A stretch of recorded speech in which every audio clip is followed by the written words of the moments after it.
The 16th day of August 2024, held at the palace of Asiwaju Adini of Oyo State, Onimalu, along Ibadan-Ife Expressway. This body do hereby resolve and declare as follows: that the Muslims throughout Yoruba land should be directed to observe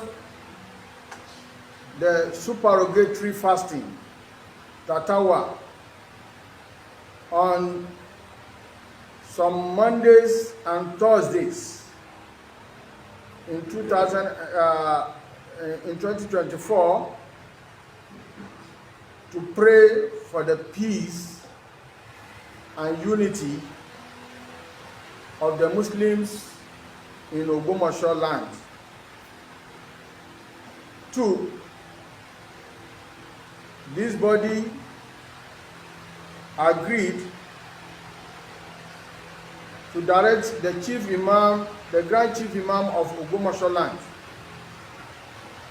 Dr. Tollat Yinus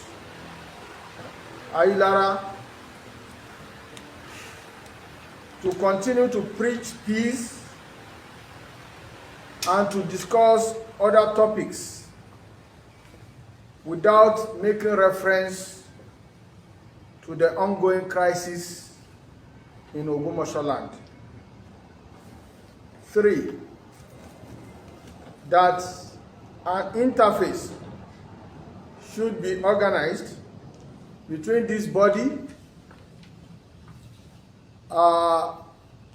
and Muslim personalities and senators representing Oyo State at the National Assembly. Agenda is for the peace, unity, and progress of the Muslim Ummah in the Southwest, particularly as regards Oyo State.